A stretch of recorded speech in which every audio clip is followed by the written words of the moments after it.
¿Te has preguntado alguna vez por qué existen diferentes ramas o variantes del palo mayombe? Cada una de ellas tiene su propia historia y evolución, influenciada por la cultura y la región geográfica en la que se practica la religión. Aunque todas comparten la base fundamental de la veneración a los ancestros y a los espíritus de la naturaleza, cada rama tiene sus propias particularidades en cuanto a sus ritos, ceremonias y creencias. En este podcast, descubrirás las diferencias entre algunas de las ramas más conocidas, como el palo monte, la rama malongo, la brillumba y la quimbisa, y cómo cada una de ellas utiliza la enganga y elementos de la naturaleza para honrar a los muertos y solicitar su ayuda en la vida cotidiana. Acompáñanos en este viaje por las diferentes ramas del palo mayombe y descubre sus particularidades y diferencias. Pero antes de comenzar, quiero invitarte a suscribirte a nuestro canal de podcasts en YouTube, Mundo Yoruba, para que no te pierdas nuestros próximos episodios, donde hablaremos de temas interesantes relacionados con la cultura y la religión. Si tienes alguna pregunta o comentario, déjalo en la sección de comentarios.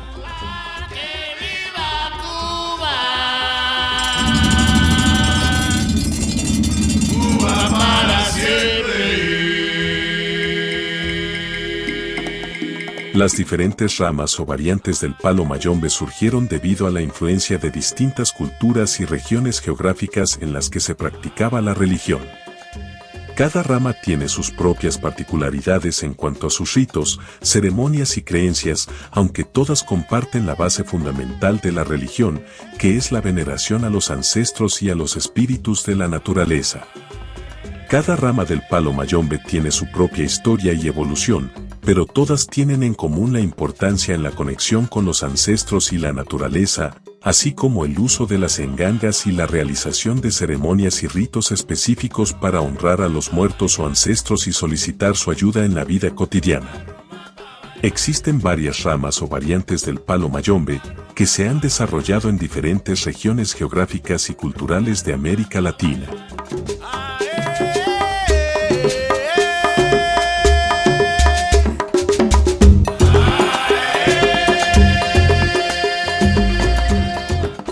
Algunas de las ramas más conocidas son: la rama de palo mayombe, conocida como palo monte, fue la primera en llegar a Cuba, proveniente del Congo en África, a través de los esclavos africanos traídos al país durante la época de la trata de esclavos.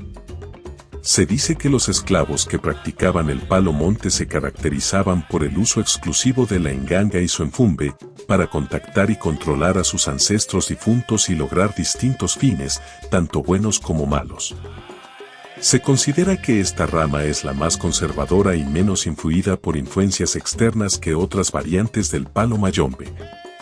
De esta surge una variante, aunque para muchos no es considerada como una rama más, sino que es en sí mismo palo mayombe o palo monte mayombe. Esta segunda rama se le conoce como palo malongo o palo monte malongo. La rama malongo del palo mayombe es una variante que se originó en la vieja Cuba. Se caracterizaba por la flexibilidad de sus tradiciones africanas con la de la isla. Aquí ya empieza a gestarse indirectamente la adaptación del palo monte a una nueva era en convivencia con otras creencias. Y es esta variante o rama la que realmente se conoce como palo mayombe. En palabras de Centavo, es el inicio del mayombe que se conoce en la actualidad. Una de las diferencias más efímeras, pero que podría dilucidar la diferencia entre ambas, es que palo monte mayombe era practicado por esclavos africanos en Cuba. Aún tenían, aunque incompletas, las tradiciones profundas africanas, mientras que la rama malongo fue practicado por los habitantes de la isla de Cuba, adaptando las carencias o faltas de algunos elementos de las tradiciones africanas a las cosmologías y tradiciones de la isla. Por ello es que decimos que acá nace el mayombe tal como la conocemos.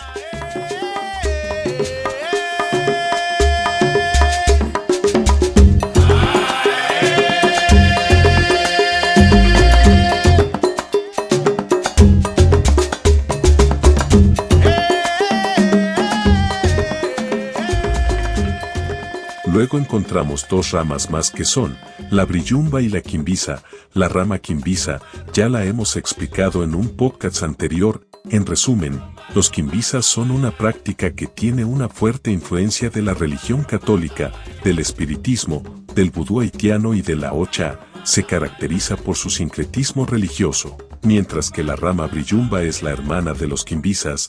Ambas se caracterizan por su sincretismo religioso, por la mezcla con la regla de ocha y el espiritismo. Los brillumberos no tomaron mucho de las creencias y doctrinas del catolicismo, ni del vudú haitiano. Los brillumberos se inclinaron más por la ocha y por el espiritismo, aunque aún en sus prácticas se sigue viendo la influencia del catolicismo y del vudú, en pequeñas dosis, pero allí están. En todas estas ramas o variantes, se da gran importancia a la figura de la nganga, que es considerada como un punto de poder en el que reside el espíritu del muerto que la habita. Además, se utilizan elementos de la naturaleza, como plantas y animales, para realizar los trabajos y las ceremonias. Por supuesto que cada una de estas ramas desarrolló su propia personalidad egocentrista, así que cada una se erige como la más poderosa de todas. En palabras de Acentavo, sería que todas son hijos del mismo padre con diferente madre, y, por tanto, no se llevan del todo bien al ser hermanastros. Hay casas de palos o monanzos, que por su fama pudiesen confundirse como si fuesen una rama o variante, pero carecen de practicantes. El número de sus miembros y de casas de palo de sus miembros son casi nulo en comparación a lo ya mencionado. Y tampoco hacen una variación o aporte distintivo que los haga ser considerados una nueva variante.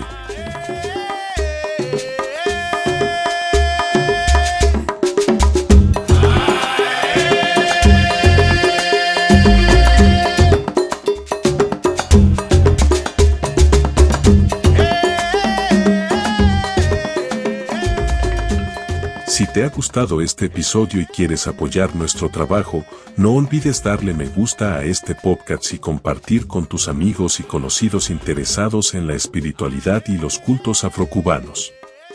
Además, no te olvides de suscribirte al canal para no perderte ningún episodio. Déjanos tus comentarios y sugerencias para futuros temas en la sección de comentarios o en nuestras redes sociales. Nos vemos en el próximo episodio.